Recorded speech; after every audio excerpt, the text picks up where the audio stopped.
So this really quickly, I took a quick picture of it. Keep in mind, I was reading this book before I read that Eugenics book yesterday, Eugenics and Other Evils by Chesterton.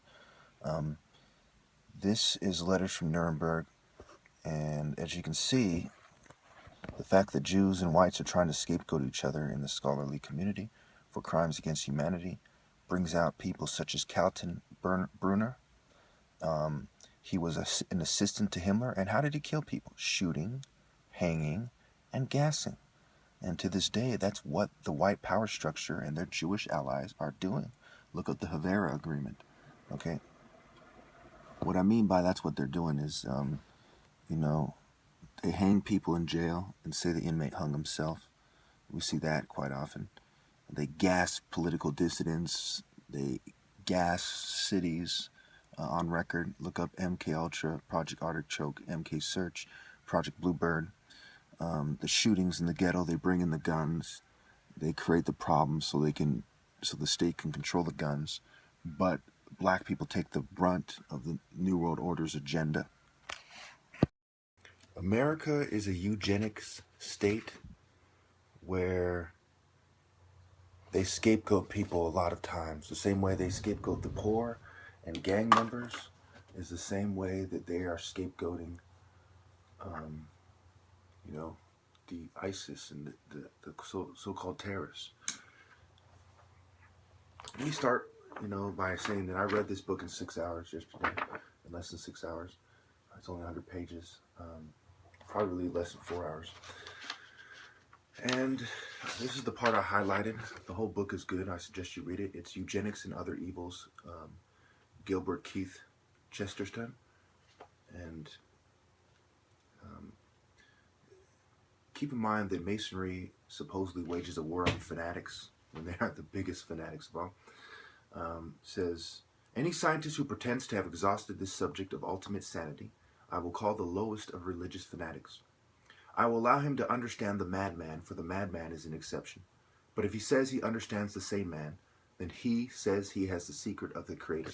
Now, what he means by that is not that they truly have it down to a science who is mad. It's actually the opposite. He's saying that, yes, if somebody, is convinced that a tree is really a lamppost, then we can all agree that he's mad. And there's a certain scientific process that can be done about that. But if he claims that he understands what sanity is, then he is the lowest of all religious fanatics.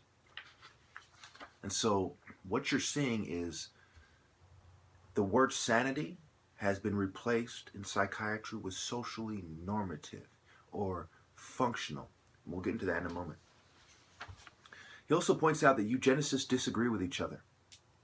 And there's a double standard for the governing class. Oh, before I go on, the reason why I'm reading from notes, which I usually do not do, is because the covert drugging that they are doing, which is apparent in my other videos. Listen to how I'm talking right now, for instance, to some of the videos I made.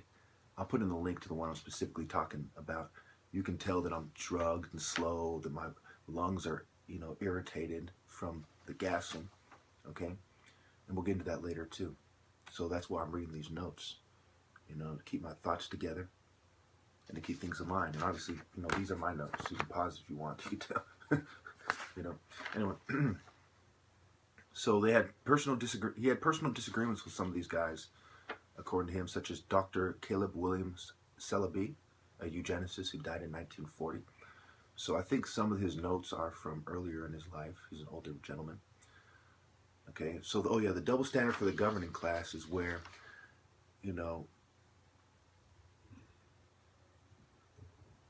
they black out the past of the proletarian or the peasant class, the lower class, the lower middle class, and they say, well, the reason why this person, is poor is because he comes from a long line of poor people, regardless how successful his family may or may not have been.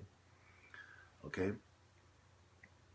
And, the rich class have a bunch of quote-unquote experts in a building doing the work for them while they're out playing golf. All right.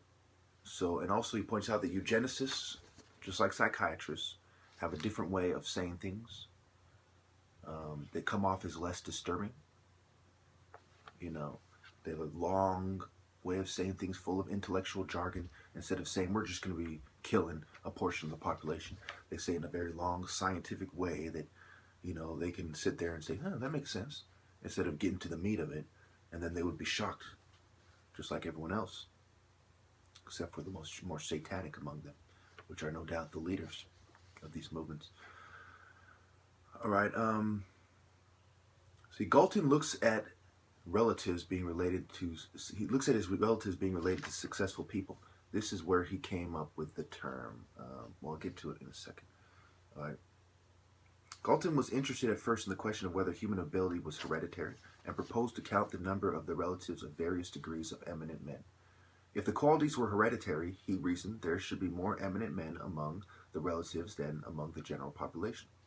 To test this, he invented the methods of historiometry. Galton obtained extensive data from a broad range of biographical sources, which he tabulated and compared in various ways. This pioneering work was described in detail in his book, Hereditary Genius, in 1869. Here he showed, among other things, that the numbers of eminent relatives dropped off when going from the first degree to the second degree relatives, and from the second degree to the third. He took this as evidence of the inheritance of abilities. You see how Kalman and Galton are on the same page. Kalman comes after World War II, and he's credited for pioneering the biological or hereditary basis of mental illness. And both of them make the same mistake, probably purposefully, which is to completely disregard environmental factors, such as similar upbringings, similar locations, similar teachers, similar parents. They raised them, completely disregarding the social and environmental factors. The main social factors, that is, the determinants. Okay, so now they are giving me drugs to reduce the sharpness of my martial arts and sharpness of mind. I call them performance-reducing drugs. I've never seen them referred to as this, but what they are. So that's part of why I have these notes. That's why I have a lot of videos, even on the Sid Jackson channel, that show you when I'm drugged, and you can totally tell the difference. When I'm drugged, it's, you know, when I'm on psych meds, it's ridiculous. When I'm being covertly drugged and it's really affecting me, it's ridiculous. When I'm not, I'm the top martial artist, and it really shows. And I have a lot of clips of people that I've asked this question to, and they say, yes, I'm the top. And I've never done an interview with a serious person that hasn't agreed that I'm the top martial artist, ever. Okay, so when an unbiased and non-compromised intellectual scholar looks at this, he comes to the conclusion that there's nothing wrong with me. Someone who in 4 hours reads a college level plus book off psych meds and covertly drugged shows a superior ability to function. So what is actually happening here is that the poor in America, to put it in a nutshell, are superior to the rich. They are harder workers. They are more athletic, generally, unless, of course, the rich are athletes, you know, in the NBA or, you know, in Major League and what have you. They are, you know, more spiritual. They are superior forms of life, and the rich are inferior, generally speaking. And so in this nation where we scapegoat people, where the governing class scapegoats people, okay, they completely ignore that H.G. Wells did a 180 for a reason. Because he noticed that there was no logical way to do eugenics. It was not practical. There was no way to determine who is qualified to decide which people should be sterilized. There's no way to determine, even if they have even if they figured out that, which people should be sterilized. There's too many variables in the formula, in any potential formula. Also, that when you look at people, you know, a heart that works well in a shorter person probably won't work well, you know, won't be as effective in a taller person. There's too many variations in the possible outcomes, okay? There's too many possible outcomes. So you can have a short guy, a tall guy with a short man's heart. You can have, you know, a strong man, you know, with, you know, high blood pressure, you know, with diabetes and so on and so forth. There's too many variations in the genetics and the process of reproduction and the possible outcomes that result. And also there is something known as, you know, you carry genes. You can have genes from way back that haven't expressed themselves, way back in your family, in your lineage. They haven't expressed themselves for generations. All of a sudden they express themselves. You know, because they're in your DNA. You know, they're in your genetic code. So genetics is a logical fallacy. It is illogical.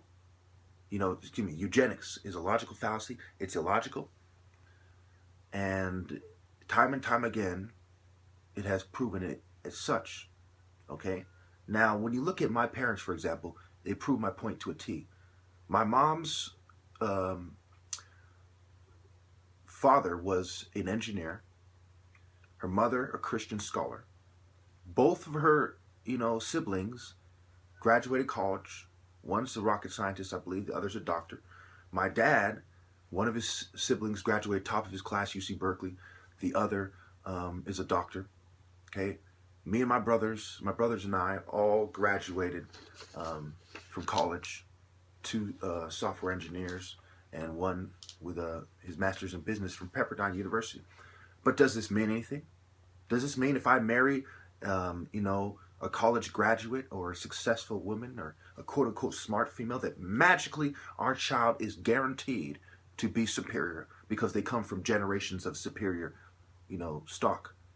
It's nonsense. Nobody comes from a long line of never-ending successful people.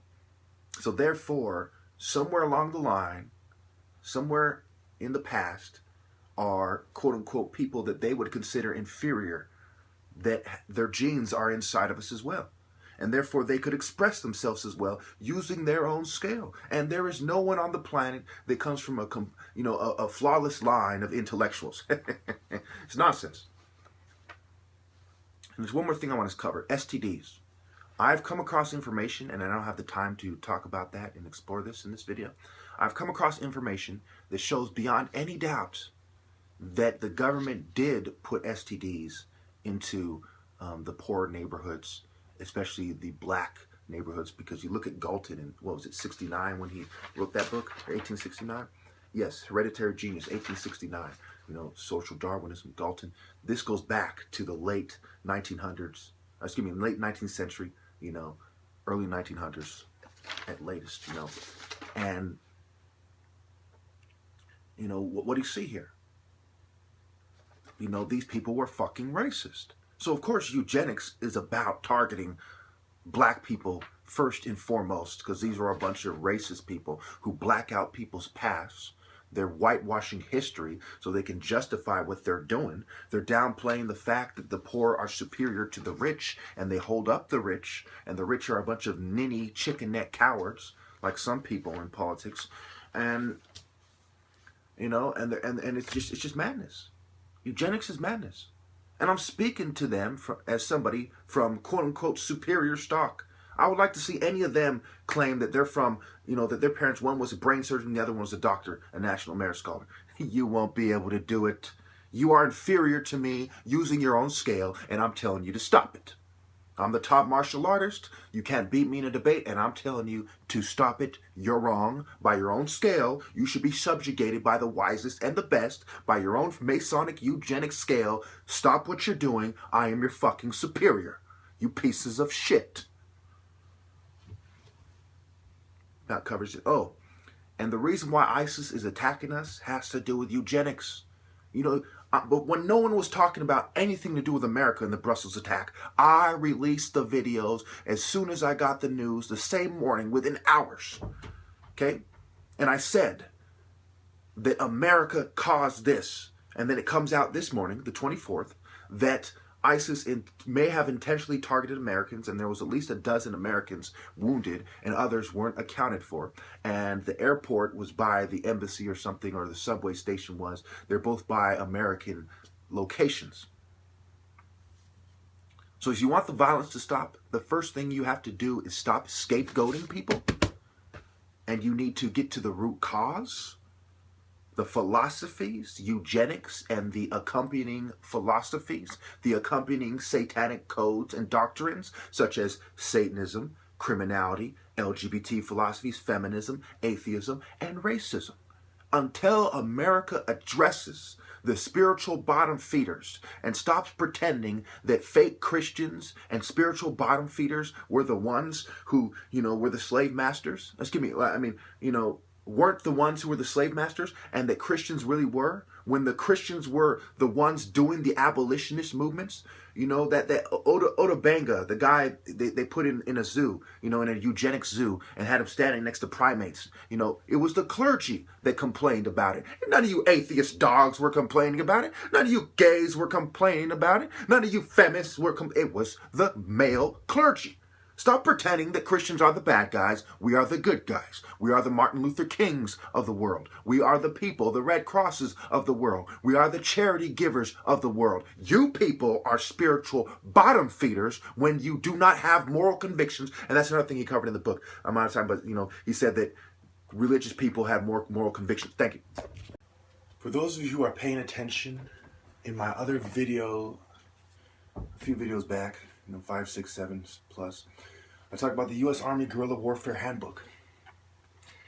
And I talk about the internal organization.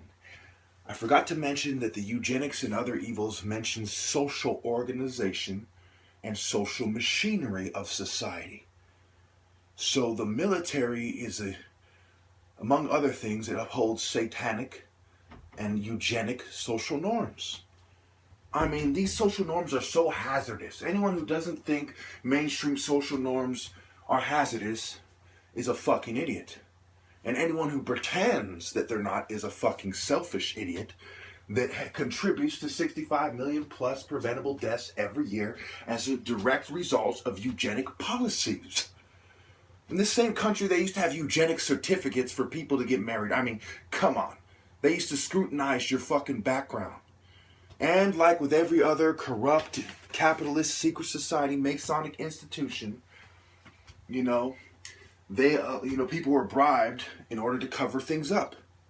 It's just like with the Nazis, when they used to look at the ancestry of the Nazi leadership, especially, and the SS, and to make sure that they were not Jewish. The Lebensborn program was about eugenics. The Lebensborn babies were the products of eugenics. The Poles, blonde hair, blue-eyed Polish women especially, were brought into the program. They mated with, Nazi people to create more blonde hair, blue-eyed, Lebensborn type Nazis. There's a lot of Polish people, a lot of German people who are Lebensborn babies in America right now that are helping the Jewish eugenic power structure. I guarantee it.